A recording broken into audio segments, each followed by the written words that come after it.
ሰው አያልቅስብህ እንዳታለቅስ፣ ሰው አያልቅስብህ ዘርህ እንዳይጠፋ፣ እድሜህ እንዳያጥር፣ ሁለቱንም ዓለም እንዳታጣ፣ በሥጋህም የወዲያኛዋንም ያለቀሰው ገንህን እንባው ነብስ፣ እድሜህ እንዳያጥር፣ በቆመህ እንዳትነድ። እንባ እሳት ነው፣ እንባ መዶሻ ነው፣ እንባ ሰይፍ ነው። አባቴ ልጅ ሆኜ እንባ የሰበረው አይጠገንም፣ እንባ የጣለው ትንሣኤ የለውም ይሉ ነበር። እንባ የሰበረው አያንሰራራም፣ አይገባኝም ነበር። ውሃ አይደለም ምን ማለታችሁ? እንዴት ነው የሚሰብረው? እንባ አረ ቃላት የለም። በእንባ የሚያመጣው ፍዳ፣ እንባ የሚያመጣው የሚያነደው እሳት አረ ቃላት የለውም፣ አይገለጥም። ሰው አታስለቅስ። ስትጠግቡ ፍሩ፣ ሲሳካላችሁ ፍሩ፣ ሲሞላላችሁ ተጠራጠሩ፣ የበለጠ ወደ እግዚአብሔር ቅረቡ። አብርሃም እንደዚህ ነው ያደረገው። ሲባረክ ምን እንዳደረገ ታውቃላችሁ? አስቀድሞ ስለት ወደ ተሳለበት፣ አስቀድሞ ቃል ኪዳን ወደ ገባለት ወደ እግዚአብሔር እየቸኮለ ሄደ ይላል። ልጅ ስታገኙ ወዴት በረራችሁ? ስራ ሲሳካላችሁ ምን ነው ጀርባ ሰጣችሁት? ቤታችሁ በትዳር ሲሞቅ ምን ነው የእግዚአብሔርን አገልግሎት አቀዘቀዛችሁ?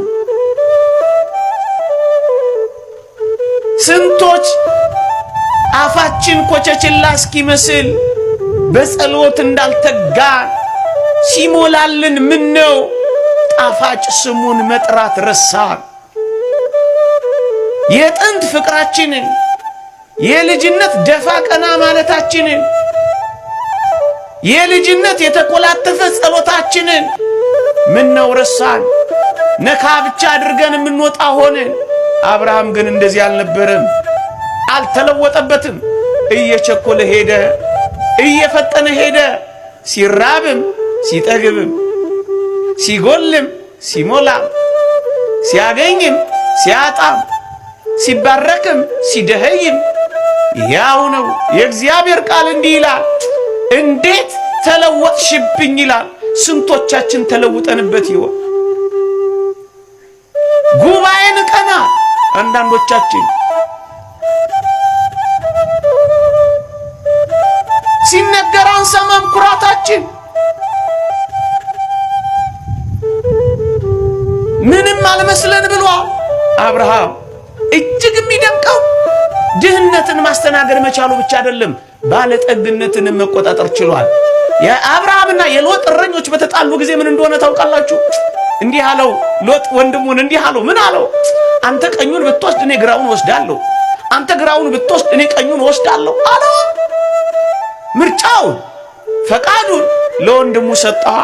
ምን አይነት ፍቅረ ቢጽ እንዳለው እስኪ ተመልከቱ። ቅድሚያውን ለወንድሞቻችሁ ትሰጣላችሁ ነው? ትከሻ ለትከሻ ሀብት ለማግኘት ትተናነቃላችሁ። ለሀብት ያለን የተጋነነ አምልኮ እስኪመስል ድረስ ይኸው ምድር የምትናጨው በሀብት ምክንያት አይደል? በውሃ ምክንያት ጦርነት፣ በመሬት ሽሚያ ጦርነት፣ ይኸው ደም የምንቃባው በዛ አይደለ? አብርሃምን ከፍ አድርገን የምናደንቀው እኮ ለዚህ ነው። ምንም እንኳን ለም ሀገር ባትሆንም የአባቶቹ ምድር ስለሆነች ኬብሮንን መረጠ። ለእርሻ ግን የተመቸች አልነበረች። እግዚአብሔር ካለበት እርሻም አይኑር መብልም አይኑር፣ እግዚአብሔር ይኑር እንጂ። ፍቅር ካለ ትጠግባለህ። መዋደድ ካለ መተናነቅ የለም።